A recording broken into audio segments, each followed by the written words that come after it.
Dans ce tutoriel vidéo, on va voir une petite astuce, ou plutôt une méthode, pour obtenir quelque chose qui manque dans Shotcut. Shotcut, il n'est pas parfait. Il y a encore plein de fonctions qui manquent, c'est normal. Ça vient venir avec le temps. Hein. Et on a déjà vu qu'ici dans Fichier, dans Ouvrir Autre, on pouvait ajouter ici une couleur. Mais c'est une couleur unie. On a vu qu'on pouvait ajouter du texte, on a vu qu'on pouvait ajouter plein de choses, mais là-dedans, il manque un truc, il manque les dégradés. Il n'y a pas de dégradés.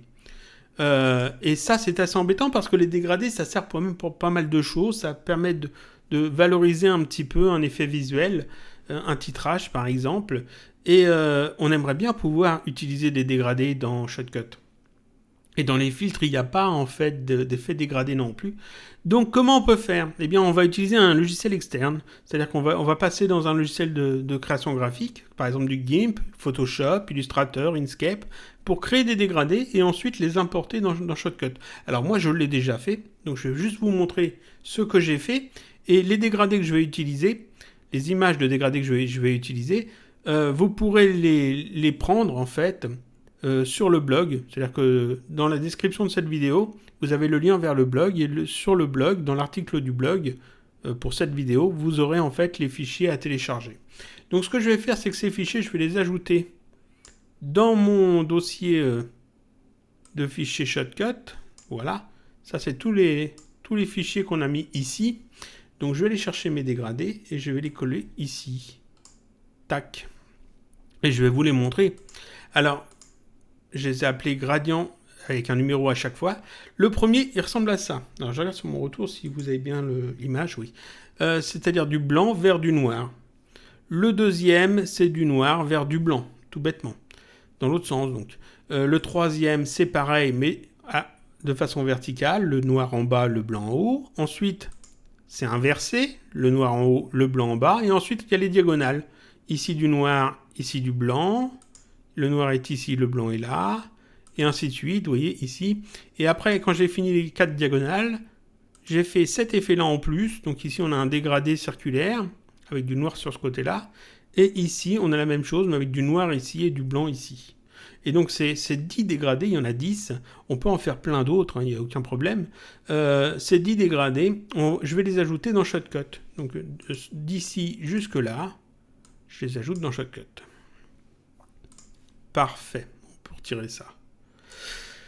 Ces dégradés, en fait, maintenant je peux les utiliser pour faire des effets. Et ça, c'est super pratique. Je vais ajouter une vidéo. Alors, je ne vais pas prendre celle-là, on va changer un peu. Je vais prendre celle-là. Voilà. On va raccourcir aussi les pistes, histoire de gagner un peu de place. Si j'y arrive. Raccourcir les pistes. Ah. Il faut...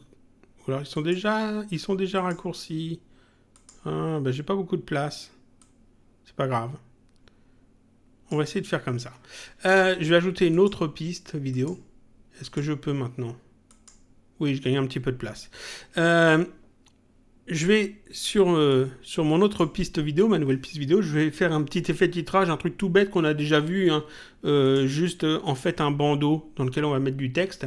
Mais seulement la dernière fois qu'on avait fait ça, j'avais fait cette image blanche pour faire mon petit effet de titrage. Cette fois, je vais utiliser un dégradé. Donc je vais prendre ce dégradé-là qui est assez basique, je vais le mettre là. Ici, c'est parfait. Ce dégradé, en fait, je vais l'utiliser comme fond pour mon effet. Donc, pour faire mon effet, je vais utiliser un crop rectangle.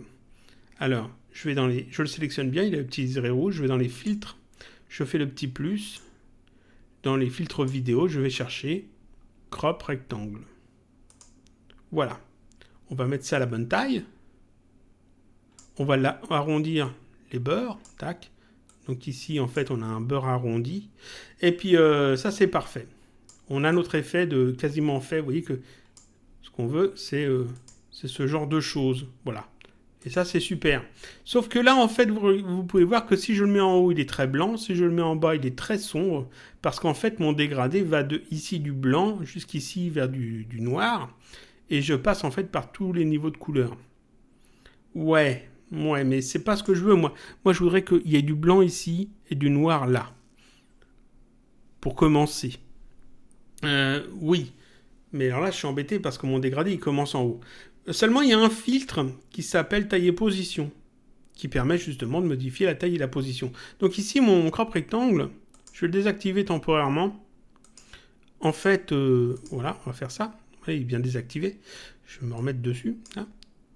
Et puis, je vais ajouter mon filtre dans filtre vidéo, taille et position. Alors, c'est en bas. Taille et position. Tac. Alors, il faut bien que je sélectionne bien le truc.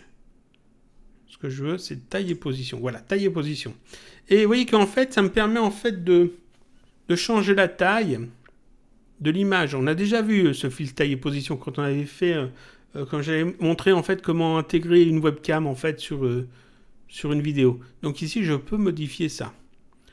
Ce que je voudrais, c'est que là, ça reste quand même assez large.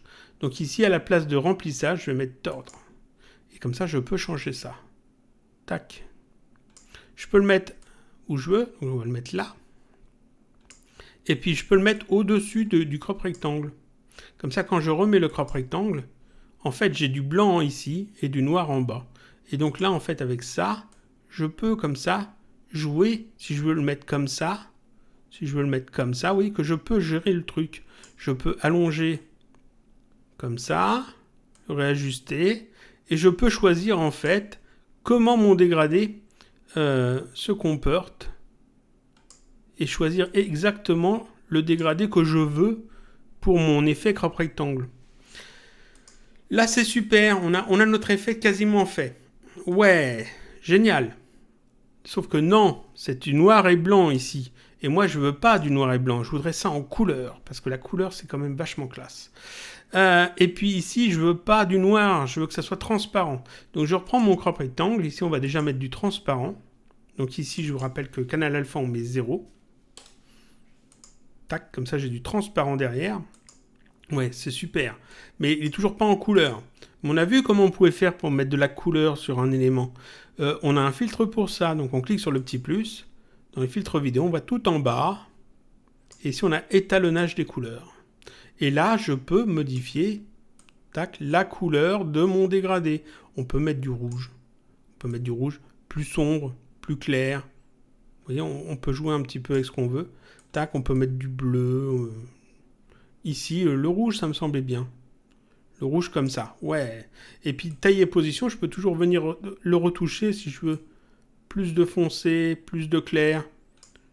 L'ajuster un petit peu si je veux que ça soit plus élargi ou au contraire que le dégradé soit plus serré. Comme ça, ouais, super. Vous voyez que je peux jouer un petit peu. Et puis là, en fait, tac, j'ai mon titrage en dégradé avec mon effet qui fonctionne bien. Je peux tout à fait rajouter un texte là-dessus. On va ajouter un texte. Un texte simple. Tac. Qu'on va mettre à la bonne taille. Comme ça. On va le positionner là. On va choisir la taille en fonction de la police de caractère. Si je fais ça, c'est pas mal ça. On va mettre ça en gras. Ouais. On va retirer la bordure parce que la bordure, j'en veux pas. Ou alors, on va peut-être essayer avec une bordure blanche. Il faut mettre ici du blanc. Et ici, il faut penser ici à changer. C'est 170, c'est du transparent à chaque fois. On va mettre du opaque. Et puis, une petite bordure comme ça. Et si je change ça, que je mets du noir, par exemple, ça donnerait quoi? Là, c'est pas beau. C'est pas beau. Ouais, c'est pas terrible. C'est pas terrible. Non, on va ici, on va mettre 0. Et puis là, je vais laisser du blanc. Finalement, on va regarder ça comme ça. Et ici, on va mettre titrage. Voilà, titrage. On va le centrer en hauteur. Tac. Peut-être l'aligner à gauche. Comme ça. Tac. Et là, on a notre effet de fait. Et on a un dégradé de couleur dans Shotcut. Là, je l'ai fait sur sur ce type de dégradé là en particulier. Ce que je vais faire, c'est que tout ça, je vais tous les filtres que j'ai utilisés, je vais les mettre en presse-papier, je vais les copier. Donc je fais copier les filtres. Et maintenant, je vais aller dans la liste de lecture, on va essayer d'autres dégradés. Par exemple, je pourrais tout à fait essayer ce dégradé là. J'ajoute ce dégradé là. Tac, on va zoomer un peu dedans. Je me mets dessus, je sélectionne ça, je l'utiliserai rouge, je vais dans les filtres, je fais coller, ça me colle exactement le même effet. Et puis là, vous voyez, en fait, c'est pas exactement la même chose. Ici, on a le noir en bas, ici, on a le noir ici sur le côté, et c'est plus clair en haut à droite. On peut en essayer un autre. On va en essayer un autre. On va peut-être essayer celui-là. J'ajoute ça ici. Tac, on le sélectionne. Filtre, coller. Et là, on a encore un autre effet. Vous voyez qu'ici, on a du clair et ici, on a du foncé. Et vous voyez qu'on n'a rien de temps. Avec ces images de dégradé, je peux faire des effets de titrage en dégradé et en couleur assez facilement, en fait, sans me casser la tête. C'est juste des images que j'ajoute avec quelques filtres. Ça, c'était la petite astuce pour obtenir des dégradés dans Shotcut.